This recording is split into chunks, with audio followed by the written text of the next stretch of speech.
बिस्मिल्लाहिर्रहमानिर्रहीम। अस्सलाम वालेकुम, welcome back to my YouTube channel. और आज आप लोगों के साथ जो रेसिपी शेयर करने वाली हूँ वो है मलाई चिकन हांडी की रेसिपी।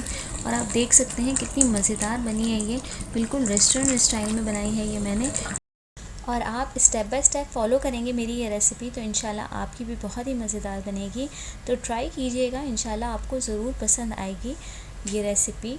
बहुत ही कम इंग्रेडिएंट्स इसके अंदर डलते हैं लेकिन खाने में बहुत ही मज़ेदार लगती है ये। तो चलें स्टार्ट करते हैं अपनी रेसिपी। यहाँ पर मैंने बोनलेस चिकन लिए है, ये हैं ब्रेस्ट पीसेस और ये 800 ग्राम्स हैं। और इन्हें हम कट कर लेंगे स्क्वायर शेप में। आपने कट कर लेनी है, इसे अच्छी तरह से वॉश कर लेना है। और एक यहाँ पर मैंने कढ़ाई ली है और उसमें हाफ़ कप ऑयल मैंने ऐड किया है। एक स्लाइस अनियन मैं इसके अंदर ऐड कर दूँगी और इसे हमने बहुत ज़्यादा फ्राई नहीं करना है, बस थोड़ा सा इसका कच्चापन निकल जाए इतना ही हमने इसे फ्राई करना है। और मैंने 7 से 8 हरी मिर्चें यहाँ पर लिए हैं, वो भी मैं इसके साथ फ्राई करूँगी। पहले हम प्याज को फ्राई करके निकाल लेंगे ताकि हमारी प्याज बहुत ज़्यादा ना फ्राई हो जाए। तो प्याज मैंने फ्राई करके निकाल ली है। हरी मिर्चें मैं एज़ पर माई टेस्ट में ऐड कर रही हूँ क्योंकि बहुत ज़्यादा स्पाइसी मुझे नहीं चाहिए। अगर आप ज़्यादा स्पाइसी खाते हैं तो आप ऐड कर सकते हैं। यहाँ पर मैंने अदरक लहसुन का पेस्ट इसके अंदर ऐड किया है, ये है 1 टेबल स्पून। इसे हम थोड़ा सा भूनेंगे ताकि अदरक लहसुन का जो कच्चापन है वो निकल जाए। और हमने जो चिकन काट कर रखा हुआ है क्यूब्स की शक्ल में वो इसके अंदर ऐड कर देंगे और अदरक लहसुन के साथ इसको अच्छी तरह से हमने भूनना है जब तक कि हमारी चिकन का कलर चेंज ना होना शुरू हो जाए और इसका पानी जितना भी इसके अंदर से निकले चिकन में से वो ड्राई ना हो जाए। हमने इसे बहुत अच्छी तरह भूनना है। तो मैंने इसे तकरीबन 5 से 10 मिनट भुना था और हल्की हल्की से ये फ्राई सी होने शुरू हो गई थी।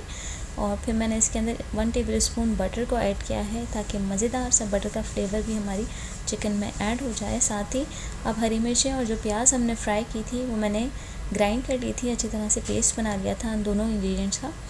तो यहाँ पर वो मैंने ऐड कर दिया इसके अंदर ताकि अच्छी सी ग्रेवी हमारे सालन में बन जाए, हमारी मलाई हांडी में बन जाए।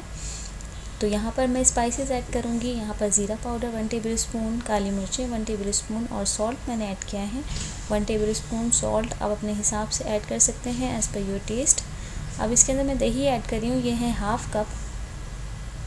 इसे दही को फेंट कर अच्छी तरह हमने डालना है और इसे अच्छी तरह से भूनना है ताकि दही का पानी भी अच्छी तरह खुश्क हो जाए और तमाम फ्लेवर्स जो हैं यकजा हो जाए इसके अंदर। और ये देखें इसका कलर चेंज हो गया है। मैंने इसे मीडियम फ्लेम पर ही भुना था अच्छी तरह से। अब यहाँ पर मैंने क्रीम ली है, ये है नूरपुर की क्रीम। नूरपुर का बटर भी हमने ऐड किया था इसके अंदर और ये 1 पैकेट है, ये मैं इसके अंदर ऐड करी हूँ। अच्छा याद रहे कि फ़्लेम बिल्कुल स्लो कर लेनी है आपने। जिस वक्त आप बटर इसके अंदर क्रीम को ऐड करेंगे तो उस वक्त आपने फ़्लेम बिल्कुल लो कर लेनी है। तो फ्लेम बिल्कुल मैंने स्लो कर दी थी और मैंने इसके अंदर क्रीम को ऐड किया है और मैं बहुत ही जेंटली इसको इसके अंदर मिक्स कर रही हूँ। और कितना अच्छा सा क्रीमी टेक्सचर इसका आ रहा है। तो इसे अच्छी तरह से मिक्स कर लेंगे हम।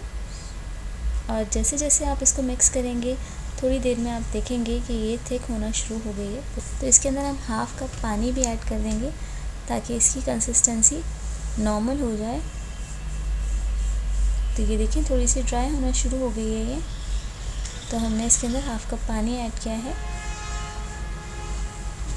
आप अपनी कन्वीनियंस के हिसाब से कम ज़्यादा कर सकते हैं। इसे मैं चला रही हूँ, इसे मिक्स कर रही हूँ अच्छी तरीके से पानी को इसके साथ। और फ्लेम बिल्कुल ही लो पर मैंने रखा है। अब फ्लेम को हाई या मीडियम फ्लेम नहीं करना है हमने। और मैं इसे ग्रीन चिली से गार्निश कर रही हूँ और इसके ऊपर मैं जिंजर भी गार्निश करूँगी। और मलाई हांडी हमारी बनकर तैयार हो गई है। I hope you like my recipe. If you like my recipe please share my recipe and subscribe. Thanks for watching. Keep watching my video. Take care. Allah Hafiz.